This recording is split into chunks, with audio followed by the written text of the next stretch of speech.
I have absolutely no idea how I want to start this time. What up, mother? I'm cringe and awkward. Like, hey y'all, welcome back to the show. It's Joelle here, and we got Hunter on the other side. What is going on, everybody? Okay, so I saw something this week on TikTok because I am chronically online, and it was Ditto. a video. Have you seen the people who do paintings with like the buckets on a string, and they let it go, and it like just You mean the form of art that I hate okay? most? I thought that was gonna be your take, but I wanted to see your opinion on it because for me it felt super accessible because I can't paint to save my life, but Yeah, it is. it also felt like, okay, what are we doing now? Like, Yeah, so like that's the one form of, so it's called fluid painting. It's definitely one of the most accessible forms for anybody to create with because it's simple. You literally let gravity do the work, you pick your colors and stuff. But my thing is, I'm like, okay, so everyone's now doing this. It all, like, yeah, there's different variations of like what you can do with it, but like what more is happening and being pushed with it. And that's where like my came from, was I was inspired by fluid art, but I'm like, what more are you guys giving? Like, what more can you do with your fluidity, you know, of the paint itself with water and stuff? yeah, that's what I found so interesting about it because yours looks kind of that way, but then there's a lot more like behind it. Like there's actually stuff you can look into and be like, yeah, she was either intentionally or unintentionally putting something into there. We talked about like the birds last time. Honestly, every time I look at the one that's over your right shoulder, I see a dragon in the middle. That one. Yeah, that This one? I see a dragon Oh, I'm so glad you see that. like right in the middle. So, but you can't really, like, I guess you can put meaning into the fluid art stuff. It just obviously you're not trying to do that when it happens, you know? It's like very surface level almost. Yeah, exactly. Like, because you're kind of like, you're letting the gravity take control of it. Meanwhile, with mine, it's like I'm letting the water take control. And then literally letting the energy that's coming from my own body and subconscious like flow into it. So it's like kind of like a spiritual, in-depther version of fluid painting. Talk about can you tell me about how the mechanisms are similar, different? Like, how do you you kind of said like you let the water and everything. How do you start your paintings? Like, what does that kind of look like? Do you have something where it starts out random and then you try to put something into it, or is it just intentional all the way through? Yeah, so usually it's really an unintentional process. Maybe the most that I'll consider into it is like my color scheme. Like yesterday, no, Monday, I like kept on seeing yellows, reds, and a cyan in my head. And I'm like, all right, I know that I want to paint something. I don't know what I want to paint, but it's going to be something because I just need to get the creativity out. And then as it was coming out, I'm like still looking at it like, what the am I making? And that's how it is. Like usually I'm just literally trusting my intuition and don't think just art, literally letting my hands go wherever they want, taking my hair dryer, water, and the fluid paint that like they use in the regular fluid paint, they usually will like fill a bucket, right? Or they'll put the paint onto it and hit it with a hair dryer, but I think using like the water into it adds more fluidness, obviously. But then I'm like adding more intention with where I want each color to go, but still not thinking simultaneously. So it's a very intuitive process, and I literally grab what speaks to me in the moment. Is there a type of paint that works best with this, or do you just kind of use whatever? My favorite thing to use is this carrot cake spray from Vallejo, and I got it in Spain when I was there, and this is like so rich in color and pigmented, but then again, like it also will like, what's it called? I don't even know how to explain it. Like if you put two colors on top of each other, one might glow if you start spraying water onto it, but other than that, just regular fluid acrylic paint or literally just paint out of a tube that you can use to do it. But I usually use the liquider ones just so I don't waste concentrated paint. You feel? Yeah. So when were you in Spain, and what makes this paint so great? I was in Spain last summer. My sister did a what's it called? A study abroad for a semester. And I came the last 2 weeks for our birthday. I literally went up to my dad and I was like, "Can I go to Spain for my birthday? For our birthday, because she's my twin." And he said no. And then I went to my mom and I was like, "Mom, Dad said I couldn't go to Spain for my birthday," and she got pissed. So she backed me up on that. But when I went there, I didn't have any of my art supplies, and I was literally like dying to create.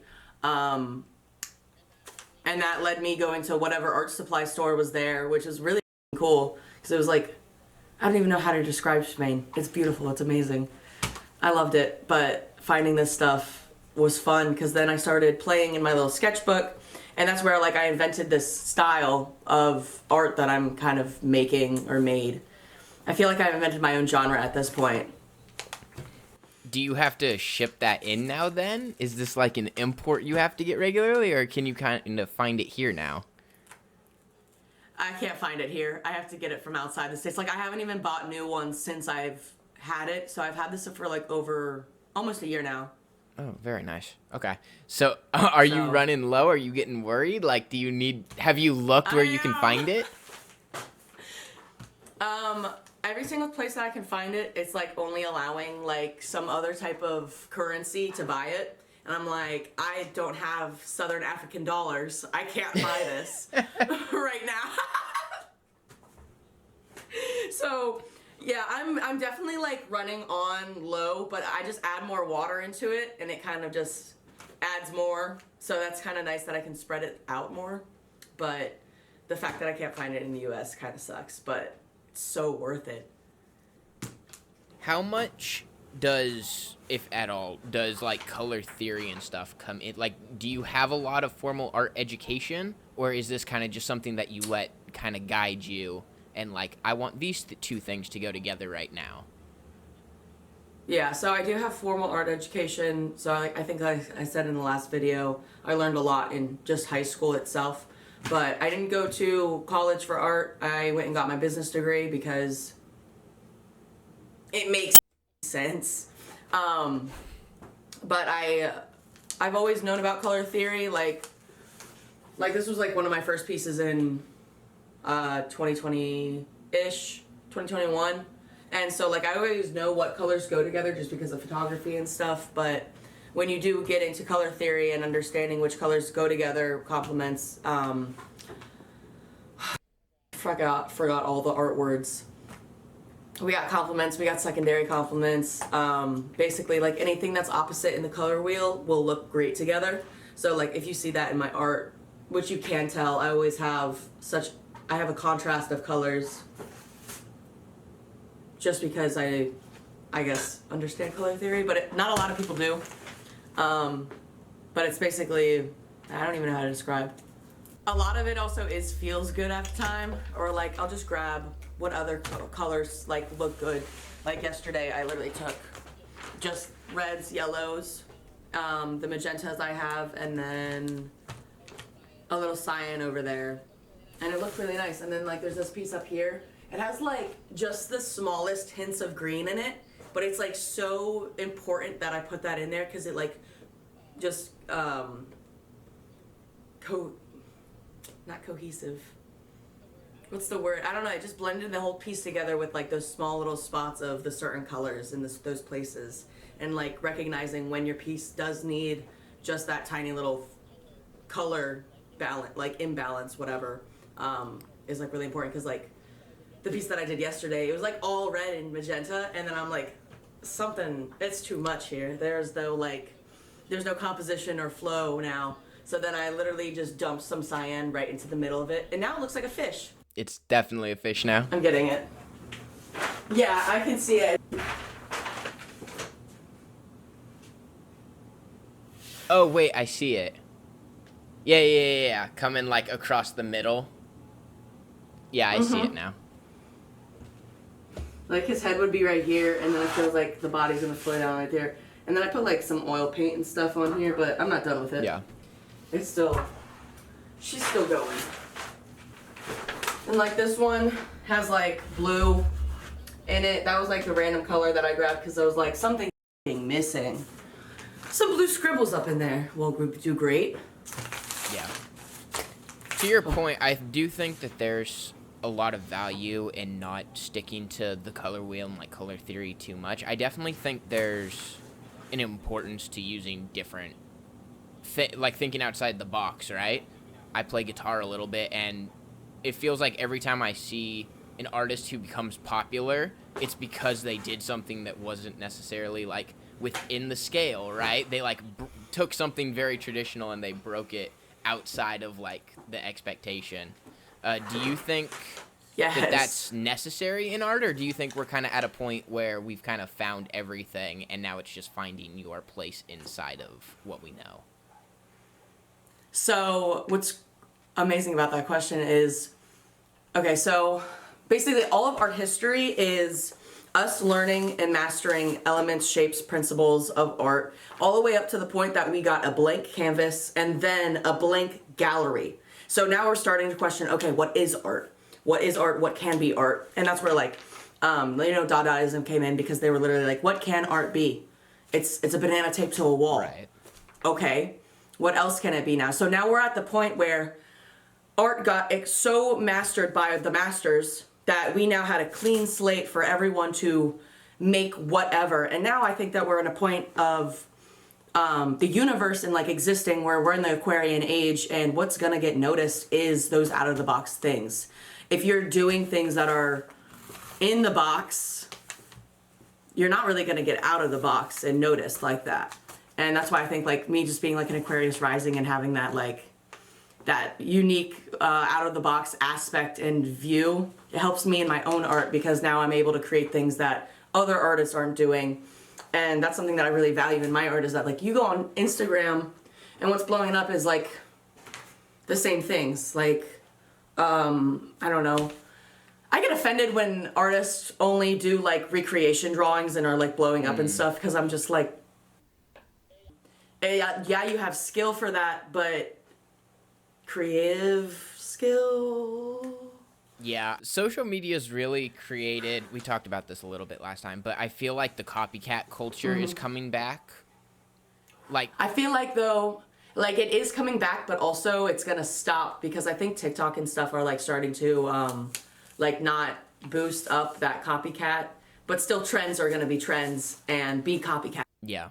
And a lot of people can't think outside the box, so they're gonna be like, okay, what can I steal next? But it's like, if you're an artist, you have to steal like an artist, and that's where you're just finding inspiration in things, and you're not exactly stealing what somebody's creating. You're finding inspiration in it, which is like something that my art does, is it creates like that ripple of inspiration, which I love. Like if you're inspired by my art, I'm like, please keep going, and because like their creation will then inspire other people's creations and stuff.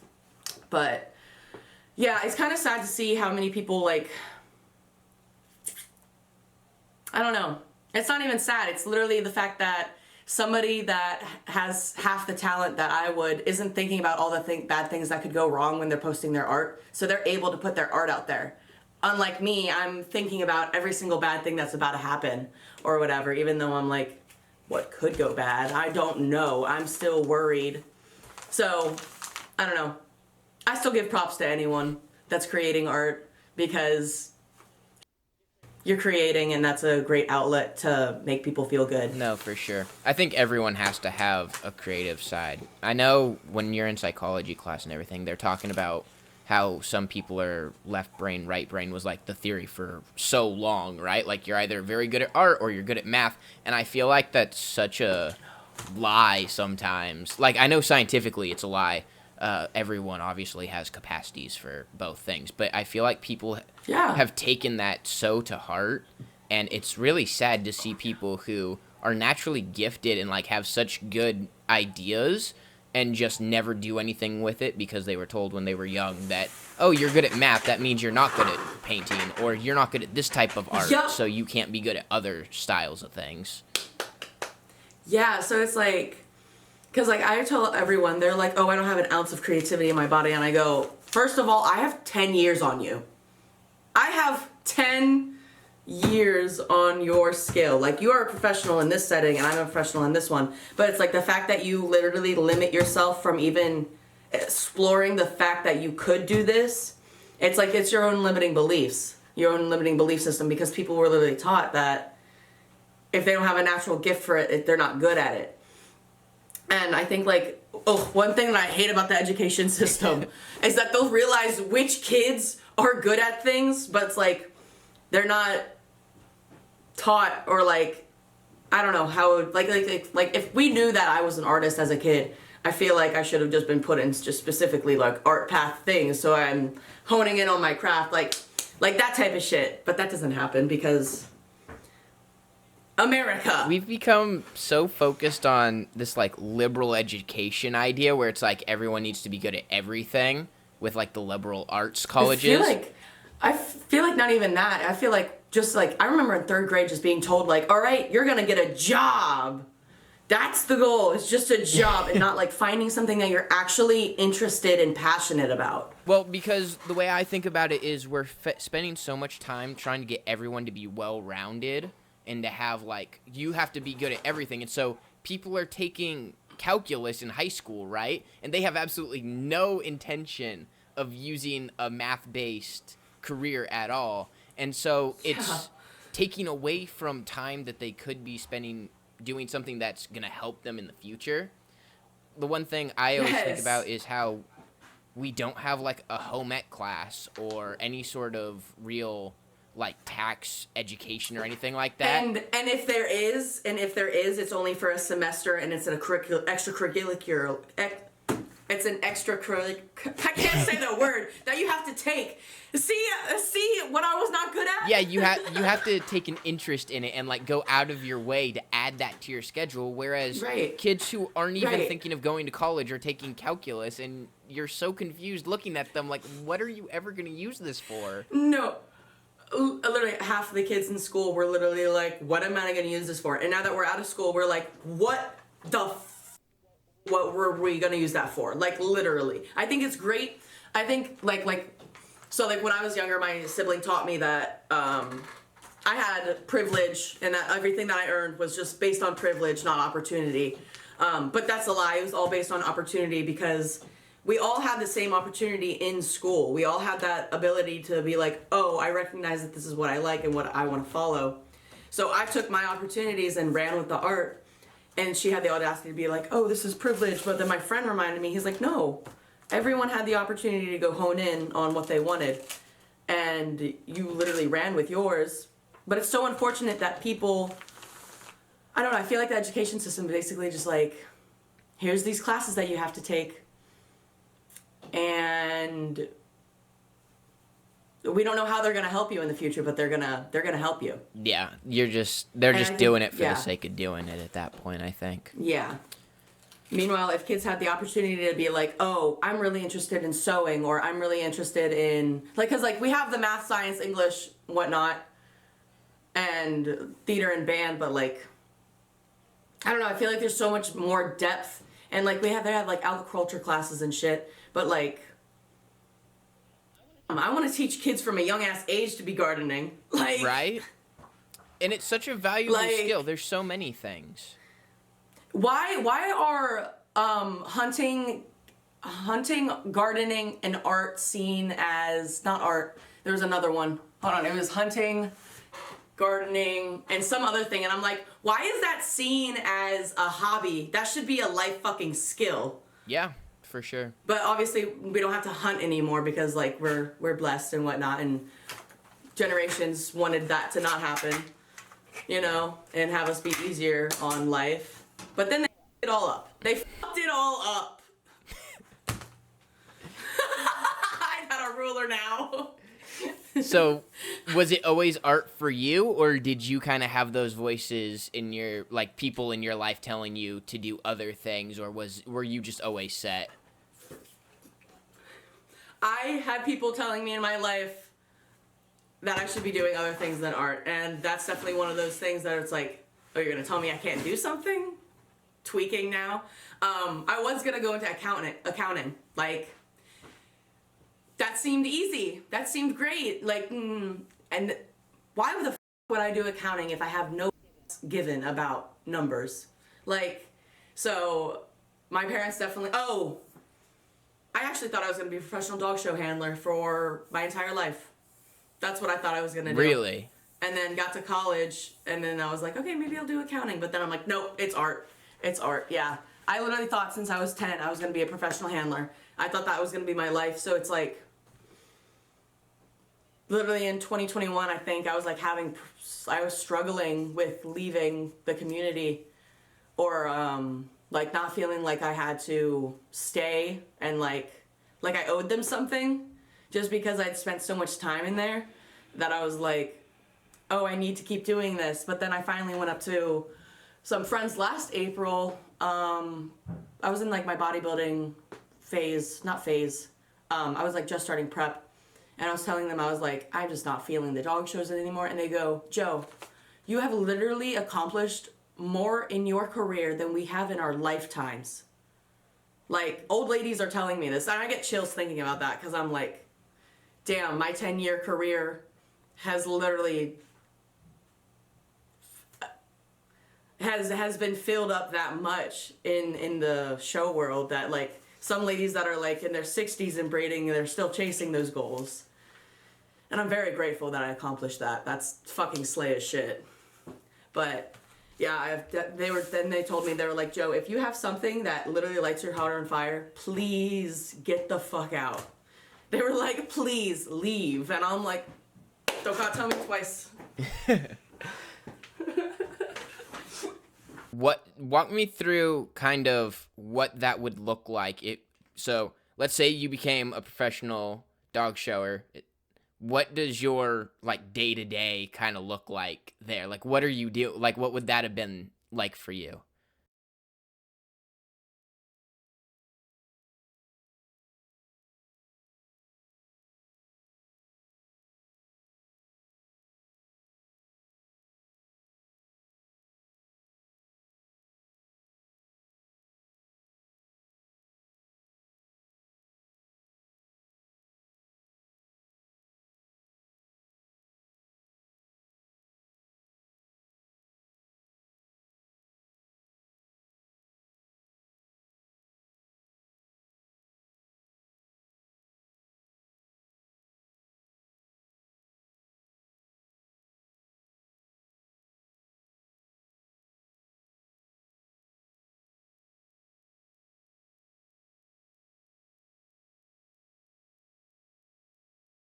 Yeah, so you get them all up on the tables. You wash their legs, their feet, their head, depending on what type of dog. So yeah, it's like we'd have either a morning rush, an afternoon rush. Each day is a different schedule. So you're not going to have the same order of things to do the next day. It's redundant. It's the same things every day, but it's also not the same things every day. So the having to put the dogs out, walk them, X them, go check the rings, scoop up in your St. John suits. It's like same thing, different day, for real. Same thing, different day. And like, it's fun. Trust, it's fun. Like, cause that's just like, I was good at that. Like, I could run an entire setup on my own. And I've been learning how to do that since I was like 13. So like, I was doing like child labor type. There's this new TikTok sound where it goes, it's like all of that work and what for, or whatever. And I'm like, dang, the 3 summers of internships I did for dog shows, what was that all for? Truly, what was that for? But it was to make me into the bad bitch I am. So Right. yeah. How do you get into showing dogs? Is that like a family thing? Was this something that you started, just young you was like, I know what I want to do? No, it was a family thing. My mom, she got a Great Dane. So she used to show horses, and she wanted to get competitive again. Now that like we were all grown up, and she got into dog shows, and she got Great Danes. So that was the next thing closest to a horse, you know. Naturally. Yeah, naturally. And then when Angel and my twin and I were like 9 or 10, we were like, we want to do this. And there's a thing called junior showmanship. So it's based on how well you as the handler are presenting your dog. Meanwhile, a regular dog show is how close is your dog to the standard that we have written? So it was judged on us. So that's where my fear of perception came from, because I was like, I'm being watched and judged all the time. I have to be a perfect little princess. I finally wrote something about, like, a poem about my dog shows. Finally tapped into that, which is cool. But yeah, we basically saw my mom doing it and we were like, I want to do this. I did it because I was jealous of the attention my sibling was getting, my twin. So I was like, I'm jealous. I want to do this. So then I did it. But yeah, now my mom, she's a professional handler, and I think with just Angela and I, like, doing the dog shows and getting our recognition grown, it also built up my mom's as well with hers, and she has beautiful Great Danes. LNEDanes.com, by the way, if you all want a purebred Great Dane. Not just want, sorry. These dogs go to the right people. We went from art to dogs. I love this podcast. It's going great. It totally off the rails. Totally about art still. Yeah. But, I mean, that's where a lot of my trauma in my own art comes from, is that whole 10-year existence. Because it was a true identity crisis. Like, I'd go to dog shows on the weekend, and I'm a completely different person. The people that know me at the dog shows don't know who I am, and the people that know me here don't know who I am at the dog shows. So it's like, a lot of people, I feel like, don't even know this part of my life, so then they immediately hit me with, like, you don't know anything, and I'm like, whoa, why are you trying to tell me I'm not wise? Like, I've been living, like, not the average high schooler's life. Like, I'm, like, hanging out with 40 and 60-year-olds that are teaching me literal life lessons and, like, having to take care of animals that could literally just die. So it's like, horse girlies and I love me some horse girlies, because they get it. They get it.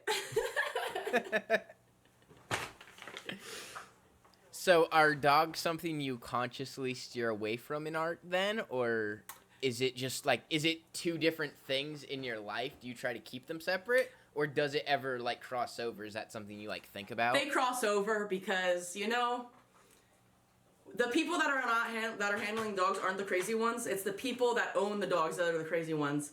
And they have money. Unfortunately, they have money. So I finally found my own style in art where I can make my own version of dog paintings that I enjoy. And since I have that dog skill, I know how to make a dog look like the fucking dog. Like, because here, yeah, some people, like, literally don't know that. Like, there's, like, structure to animals and stuff. But I feel like just because I have that very big, like, I've always known structures of animals. And this is, like, a work in progress right now. Oh, that's adorable. Right? I don't like it right now, but I feel like just because I have that, I understand dog structure, my dog paintings come out pretty fire. But yeah, so yeah, those do overlap. Because I was like, how can I still make money? You know, because as anyone does. And any artist, it sucks. We all hate dog portraits. All of us hate animal portraits, but it's like the thing that'll get you money because people love art that's sentimental, so it's beautiful. But gotta find the artists that actually like doing it. Yeah. Dogs playing poker. Best painting. Dogs playing poker. Hell yeah. It's my it's probably my, like, I don't want to say like guilty pleasure, but like I love paintings where it's just personifying animals doing things. I bought my sister for Christmas it was just a print of like a cow with like a towel on its head, like it just got out of the shower. I love it is that. One of my favorite things of all time. I don't know why. There's this one artist, I don't remember his name. It might be McCarthy, but he does these big scenes of, like, it'll be like working group, terrier group. So there's 7 different groups in dogs. So like hound group. I mean, I can list them off if the crowd wants to know. Hound, sporting, working, non-sporting, terrier, herding. Oh no, I forgot working. So yeah, there's those 7 groups. But he'll take each group, do a big ass painting of them all like in like a bar scenario and like interacting with each other. And it's the cutest thing, and I love it. And they're all like caricaturized too, but they still look like the breeds. So I'm like, oh, that skill. I love it. So what is your take on the only dog shows I really know of are the one after the Super Bowl and the one on Thanksgiving. That's about the only ones. Are The those one on Thanksgiving, I had my own commercial. No, wait, hold on. Buzz was the first grand on the Thanksgiving one. So, like, we have, like, if you looked at the one from 2018, I think, they literally say, and here's my dead name, Bradley Cipriati and Buzz. And then Westminster, we had our own commercial during it. I don't remember which year, but we had a whole ass Pro Plan commercial. It was crazy cool. But what was the question? Sorry. I was just trying to see your thought, like how accurate those are to the average dog show. Is that like the abnormal one, or is that just what it looks like? Those are like the bougie ones, pretty much. So those ones are benched events. So it's like we're locked in there at those shows. We are locked in there till Best in Show, like so that people can go and see all their favorite breeds. But I'd say they like. I remember watching the Best in Show movie. That movie, it was like a gag on dog shows, and I remember it being pretty accurate. But yeah, Westminster, they definitely glorify it a lot more, which is fine because like why not romanticize it? But it's definitely it's a place for all the top dogs to get seen and for people to get the littlest bite of it. But if you were to actually go to the dog show, like the day of the recording, you would be like, what is this chaos? Like, because we're the ones that are stressed out. We're trying to do our job, and then there's like cameras and people trying to like touch our animals, and we're like, please step the back. Please. So behind the scenes, it's a lot more crazy than what the TV shows. But it's still a dog show that's just being recorded. Dog shows used to be recorded all the time. They used to be like... Oh, really? Yeah, like they used to be like on TV regularly. But now they're not. So I'm like, alright, I guess we don't matter. So is that kind of your competitive side? Do you show your art now, or do you do something similar with your paintings, or is that you kind of keep it like you're kind of done competing with that kind of thing? I don't really like competitions when it comes to art because art is subjective. But I did do like a gallery event where the people could vote for who would win a solo show, and I got second place. So like my competitive spirit was there, but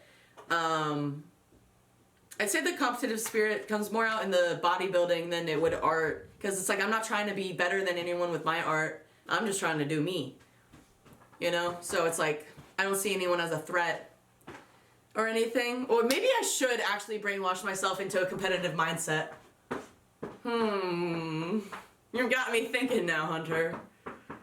Something to think about. Something to think about. Well, no, okay. Because if I put myself in a competitive mindset, I'm going to burn my creativity out. So it's something that definitely comes in flow. But, ooh, I want to have a gallery already, but I need more art.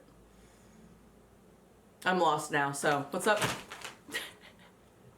When did the bodybuilding start? Was that like in the transition from dog shows to full-time painting? Yep. It was literally like right in between it, because I feel like me doing the bodybuilding, it then created a reason for me not to go to the dog shows. Because like I would lug around a Yeti cooler full of all my food, because like when you're in bulk, you're eating a ton of food. So I would literally have to go to a dog show now and travel and simultaneously hit all the I need to do in the gym. And so it was like slowly, so I started the bodybuilding in September of 2022. By the time April came, I don't think I was going to as much as I was, maybe like once a month or so, from like September to December of 2022. And then I didn't do any for a while just because I didn't want to lug my food around. So it kind of just gave me that ability to leave. Like, it gave me the reason to like leave and like finally make time for myself, because dog shows, you don't have time for yourself. You are not important. Like, the dogs are. And then finally having the transition of like into me being important and my health is the focus, it helped me leave that toxic ass environment where I don't matter. But yeah. No, that makes sense. Where did the bodybuilding come from? Was that another family thing, or was that just you? No, dog shows started my workout journey.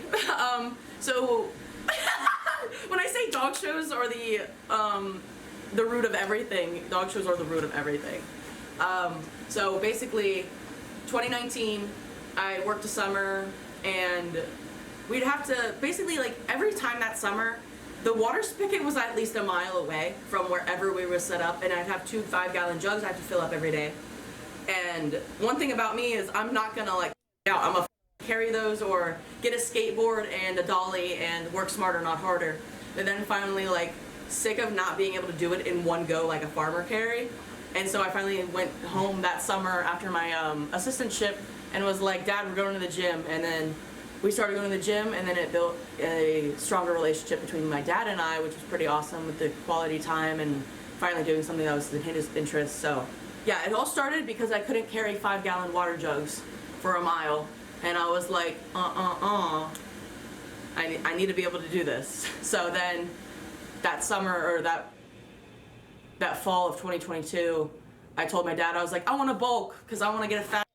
He's like, if you're gonna do it, you're gonna do it right then. And then found me a trainer that he met that had like the same personality as me, and it was awesome. It was so awesome. And I actually went to a dog show that was in Georgia so I could go see her and train with her in person. So yeah, dog shows really at the root of everything. How much has bodybuilding become like was that kind of just something you wanted to do and now it's on the back burner, or is this something that you think you'll want to pursue long term? It's definitely something I want to do long term. I think what's going to happen is it's going to be like you know tarot cards, the 2 of Pentacles, how it's like up and balanced. Like it's gonna be a toss up. So I think it'll be like every other year maybe. But I need more time to grow. So I'm thinking that last year I was pouring all my energy into the bodybuilding. This year I think I'm gonna pour it all into the art. Next year bodybuilding, blah blah blah. Like switch it off. But also, I don't know how ready I am to go into prep again right now. But if I am, by the time like March or April, no, I won't be ready by April, probably by June. If I'm ready by June, then I'll do a show, but if I'm not gonna force myself to, because it is really intense, and I just got back into loving the gym again since my last show, which was in July. Going from hobby to profession in a way definitely alters your brain. Have you experienced that with painting at all? With like burnout with painting? Yeah, do you think that that's something you've experienced or that you will experience? You said you were going to spend like this next year. Is that something you're worried about, is kind of like hitting that wall at some point? No, because I think I finally become more balanced in everything. And especially with like my art creating, I finally create when it's like I want to create daily, which I can, but also like my best pieces come out when I have a build up of energy, like because I'm a transmuter, so I just take on all this energy, and then my best pieces will come out when it's ready to release. But I was doing consistent art and bodybuilding at the same time last year, so like I was creating daily, I was doing events every week, so I kind of burnt out from both of them at the same time this past year. So it's like I just got a 3 to 4 month break from my universe, and they were like, okay, Joe, we gave you your break, time to pick it back up now, like you've been baking in the oven. And I'm like, okay, you're right. But yeah, so the burnout definitely happens, especially if you're pushing yourself too hard, because creativity is like I feel like it's a battery. What do you find works best for you to recharge that? Is it just stepping away from it, or is there something that you can do to kind of like kickstart that back up and be like, okay, I'm ready to go? What kind of inspires you? I'd say taking a step back and living life and living experiences, because art comes from experience. If you're spending like your entire time in the studio and not living life, you don't have anything now to bring into your art because you're not experiencing anything. So I feel like experience brings art. So it's like some months, like this past 3 to 4 month break that I did, I've been living and experiencing things and not having art completely consuming me. And it's also winter, so I'm not creating as much as in winter because everything's just in hibernation for me. But taking that break and that step away helps me get inspired, just by living life and then going to share my art and hearing other things and experiences. Experiences really make the art. Finish the sentence then. When I'm not painting, I'm what? Why'd I just hear drawing first? Like, it's not. When I'm not painting, I'm working out. If I'm not painting, I'm chronically online. Yeah, because like some people will be like, so what do you do? And I'm like, I literally paint and bodybuild, my friend. That's all I do. Like, that's how it was for a while last year. But yeah, now I don't know how to answer that because I think it's still painting and bodybuilding. Or scrolling. What's your guilty pleasure? What'll keep you locked on your phone for hours? Locked on my phone? Yeah, like what's your thing? Like you're doom scrolling when you've hit this thing. Looking for tarot readings on TikTok. Tarot? I'm like, give me the answers, please. I need help. Cause like, it's so bad that I'm just like, I need a message, universe. I need one. And I'm like, knowing that I don't need the message because like right now, I feel like what's happening is like, I have all these steps that I'm having to take, but I'm only being made aware of one step at a time. And then I'm being given like time to like process that step. So it's like every 3 days or like every 4 or 5 days, like something happens right now. And then it's like resting me to be ready for the next step. And I'm like, okay, I'm curious about what's to happen. So we're fully bought into tarot cards then? Or is this kind of like you're looking for what you want to see kind of thing? I have my own tarot cards. Sometimes I'm just really, okay. I'm not a reader. So I pull my own cards and then I remember what the cards are. And sometimes I'll literally go on TikTok and then boom, it's the exact cards that I pulled. And I'm like, oh, this is so lovely. Thank you guys. I'm like thanking my team. I'm like, oh, thanks guys. Like, I really appreciate that because you guys know I'm not understanding what y'all are putting down. What is going on, everyone? Editor Hunter here. So we had originally intended these videos to be about 30 to 45 minutes long, and so we were going to end the podcast around this point in the recording, but we didn't. We kept talking for another 15 to 20 minutes after this. That's not going to make the main cut of the podcast, and so I would love to hear from you guys. Leave a comment down below. How long would you like future podcasts to be? Would you like 30 minutes? Would you like longer that include everything we talked about? Let us know. Maybe we can post this bonus footage later in the week so you don't miss out on any of the conversation. Also, let us know, what would you like us to talk about? It can be literally anything. We were having so much fun, and we hope you guys are too. Anyway, back to the video. Hi guys, thanks for watching the video. Thanks for coming to our video or podcast, whichever way you're watching. Be sure to like it on whatever you're watching it on, subscribe or follow us, and check out our links to all our other social medias and websites. Hit us up if you ever need photos, art, work that's super dope, or you have just a big thing you want to talk to about. Maybe we can get people on here. That'd be super cool in the future. That'd be awesome. And we definitely will. I have plenty of friends that want to talk. All right. Hope y'all have a good day. And go live your best life. Don't think just art. Peace. Bye. Beautiful.